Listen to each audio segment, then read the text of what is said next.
가장 놀라운 것은 호텔에서 여기까지 걸어오는 내내 지상층에 있는 줄 알았는데 사실은 건물의 22층에 있다는 것을 깨닫게 된다는 거예요. 대부분의 도시는 바깥으로 확장됩니다.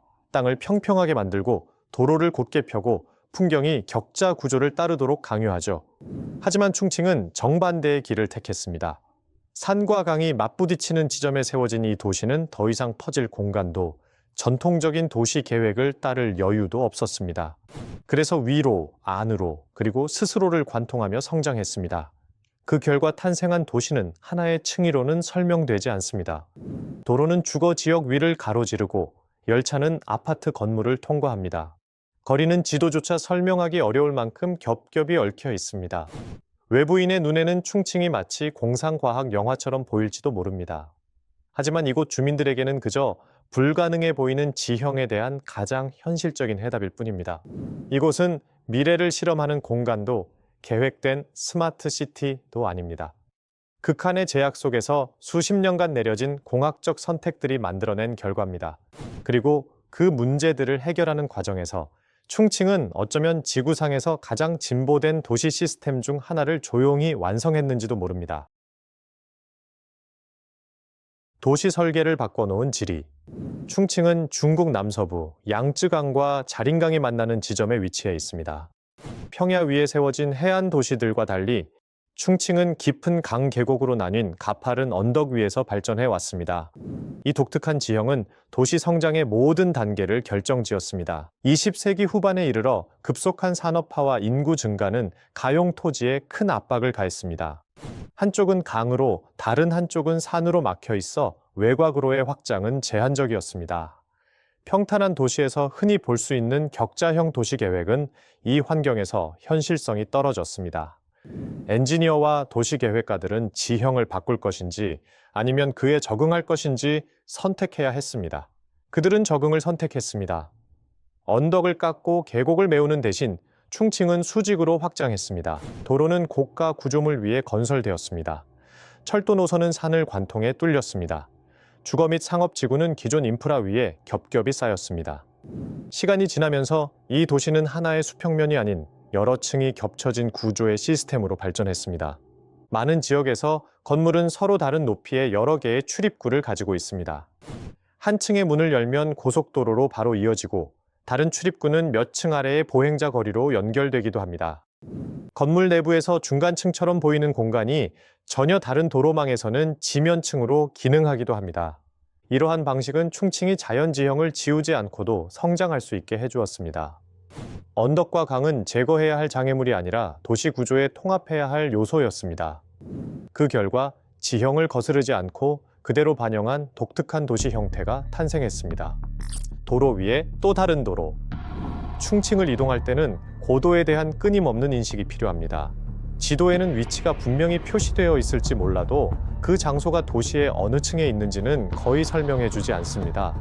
목적지 바로 위에 서 있으면서도 여러 겹의 도로와 구조물에 가로막혀 닿지 못하는 상황이 벌어지기도 합니다. 내비게이션 시스템은 정확한 좌표를 안내하지만 수직적인 위치까지는 알려주지 못하는 경우가 많습니다. 그래서 주민들은 고도와 연결된 랜드마크, 건물 층수, 도로 이름을 활용해 이를 보완합니다. 일부 주거단지는 각 출입구가 어느 도로와 연결되는지 따로 표시해 두기도 하는데 하나의 건물이 서로 다른 높이의 여러 거리와 맞닿아 있기 때문입니다. 지하철 시스템 역시 이러한 층층이 쌓인 논리를 그대로 반영합니다. 몇몇 역은 산 옆이 아니라 산 내부에 자리 잡고 있습니다. 열차는 터널을 빠져나와 잠시 지상 구간을 달리다가 다시 암석 속으로 들어갑니다. 승강장은 긴 에스컬레이터와 엘리베이터로 주변 도시와 연결되어 있으며 이는 승객들을 서로 다른 개발층위 사이로 이동시킵니다. 이 시스템이 만들어낸 가장 상징적인 장소 중 하나는 강변의 가파른 경사면을 따라 세워진 11층 규모의 복합단지 홍야동입니다. 위에서 보면 평범한 상업 블록처럼 보입니다. 그러나 아래에서 올려다보면 수변을 내려다보는 거대한 계단식 구조물로 우뚝 솟아 있습니다. 이 건물의 설계는 과거 이 지역에서 흔히 볼 수 있었던 전통적인 고상 가옥에서 영감을 받아 이를 현대적인 상업 공간으로 재해석한 것입니다. 위쪽 입구로 들어온 방문객들은 레스토랑과 상점을 지나며 점차 아래로 내려가지만 높이가 얼마나 달라졌는지는 쉽게 체감하지 못합니다. 강변 출구로 나서는 순간에야 비로소 그 규모가 선명하게 드러납니다. 이처럼 끊임없이 변하는 고도는 거리의 체감 방식을 바꿔놓습니다. 이동거리는 단순히 미터로만이 아니라 층수로도 계산됩니다. 수평으로는 짧은 이동이라도 상당한 수직 이동이 필요할 수 있으며 일상의 출퇴근은 계단과 에스컬레이터, 그리고 다리를 차례로 거치는 과정이 되곤 합니다. 건물 안을 지나는 철도. 충칭 인프라에서 가장 많이 언급되는 특징 중 하나는 리즈바역으로 모노레일 노선이 주거용 아파트 건물을 그대로 관통하는 곳입니다. 열차는 건물의 6층과 8층 사이로 진입해 반대편으로 빠져나갑니다. 이 구조는 랜드마크로 만들기 위해 설계된 것이 아닙니다. 철도 노선이 계획될 당시 해당 건물은 이미 지어져 있었고 주변 지형은 다른 대안을 거의 허용하지 않았습니다. 건물을 철거하는 대신 엔지니어들은 역을 건물 안에 통합하는 방식을 선택했습니다. 건물 내부를 통과하는 선로 구간은 두꺼운 방음 구조로 둘러싸여 있습니다. 진동을 흡수하고 안정성을 유지하기 위해 구조 보강도 이루어졌습니다. 아파트 내부에서 측정한 소음 수치는 일반적인 가정용 가전제품과 비슷한 수준으로 나타났습니다. 주민들은 철도 구간의 위와 아래에서 생활합니다. 열차가 아파트 내부에 정차하는 것은 아니며 건물 구조 안에 별도로 마련된 역에서 승객을 태우고 내립니다. 외부에서 보면 이 설계는 다소 이례적으로 보입니다.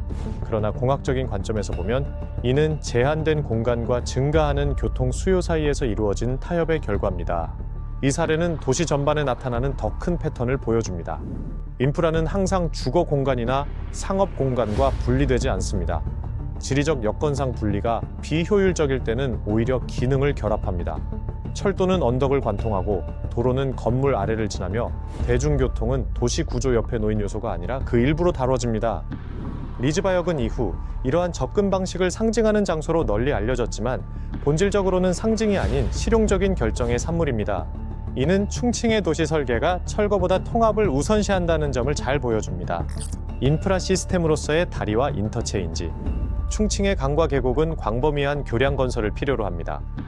이 도시는 작은 통로부터 여러 종류의 교통을 동시에 수용하는 대형 교량까지 15,000개가 넘는 다리 구조물을 보유하고 있습니다.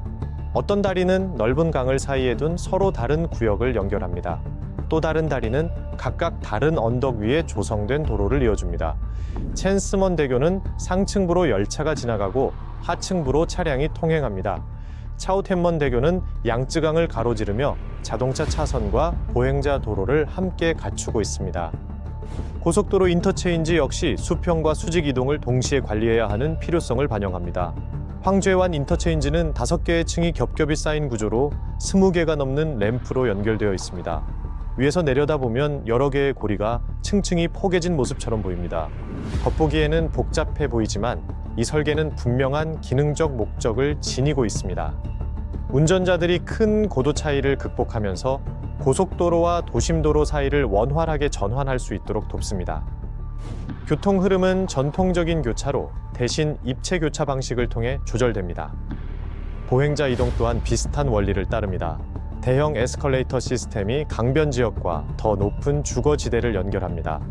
그중 하나로 널리 알려진 크라운 에스컬레이터는 높이가 100m가 넘으며 도보로 오르면 상당한 시간이 걸릴 경사를 크게 줄여줍니다. 양쯔강 케이블카 역시 수직 교통의 또 다른 사례입니다. 공중에 매달린 캐빈이 도시의 두 지역을 오가며 승객을 실어 나르고 다리를 이용할 때보다 더 직접적인 이동 경로를 제공합니다. 이 모든 시스템은 거리만큼이나 높이를 중심으로 설계된 네트워크를 형성합니다. 충칭의 교통은 여러 개의 평면 위에서 동시에 작동하며 도시가 세워진 지형을 그대로 반영하고 있습니다. 수직 도시에서의 일상. 이곳 주민들에게 이러한 환경은 일상의 행동 방식을 형성합니다. 거리는 반드시 지면에 있을 것이라고 전제하지 않습니다. 엘리베이터와 에스컬레이터는 고층 건물에서만 사용하는 시설이 아니라 일상적인 이동 수단의 일부입니다. 아이들조차 방향뿐 아니라 층을 기준으로 길을 찾는 법을 배웁니다. 상업지역 역시 이러한 구조에 맞춰 적응합니다. 상점과 레스토랑은 서로 다른 고도에 자리 잡고 각기 다른 거리에서 오는 손님을 맞이합니다. 일반적으로는 건물의 상층부로 여겨질 공간이 더 높은 도로와 연결되면서 사실상 1층 상점처럼 기능하기도 합니다. 주거 공간 설계 또한 이 배치를 반영합니다. 일부 아파트 건물에는 서로 다른 높이의 여러 개의 로비가 마련되어 있습니다. 각 로비는 주변 교통망의 서로 다른 지점과 연결됩니다. 밤이 되면 조명 시스템이 도시의 층층이 쌓인 형태를 더욱 강조합니다. 다리와 타워, 강변이 조화를 이루는 패턴으로 밝혀집니다. 수면 위에 비친 빛은 수직으로 뻗은 스카이라인을 거울처럼 반사하며 여러 겹의 수평선이 포개진 듯한 인상을 만들어냅니다. 이러한 시각적 특징은 흔히 관광과 연결되지만 동시에 실용적인 목적도 지니고 있습니다. 조명은 복잡한 도로 체계 속에서 가시성과 길 찾기를 향상시킵니다. 주요 교통로와 핵심 구조물을 더욱 뚜렷하게 드러냅니다. 겉보기와 달리 충칭의 구조는 하나의 거대한 마스터 플랜이 아니라 점진적인 개발의 결과입니다. 각 프로젝트는 당장의 지리적 제약을 해결하기 위해 추진되었습니다. 시간이 흐르면서 이러한 해법들이 결합되어 입체적인 도시 시스템을 이루게 되었습니다. 그곳에 사는 사람들에게는 이러한 배치가 자연스럽게 익숙해집니다. 이 도시는 특별하다기보다 기능적으로 인식됩니다. 도로 위에 또 다른 도로가 있고 건물 안을 열차가 지나는 모습은 도시 환경의 일부로 받아들여집니다.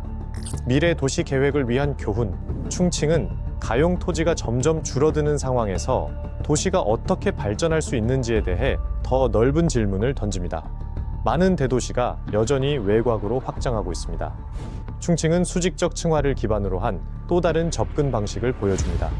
그 설계가 모든 도시가 동일한 구조를 따라야 한다는 의미는 아닙니다.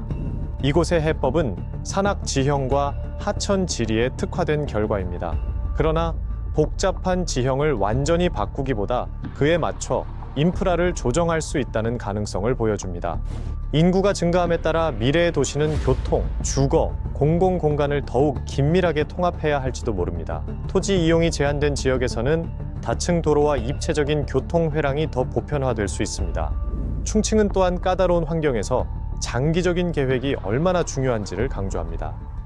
위로 그리고 안으로 확장하려면 교통 엔지니어, 건축가, 도시 계획가 사이에 긴밀한 협력이 필요합니다. 새로운 층이 추가될 때마다 기존 구조와 논리적으로 연결되어야 합니다. 이 도시의 발전 과정은 높은 밀도가 반드시 획일성을 의미하지는 않는다는 점을 보여줍니다. 도시 공간은 다양한 수직적 패턴으로 배열되면서도 하나의 통합된 시스템으로 기능할 수 있습니다. 이러한 의미에서 충칭은 예측이라기보다 하나의 사례 연구에 가깝습니다. 단순한 확장이 아니라 적응을 통해 제약을 극복한 한 도시의 방식을 보여주고 있습니다. 충칭이 중요한 이유.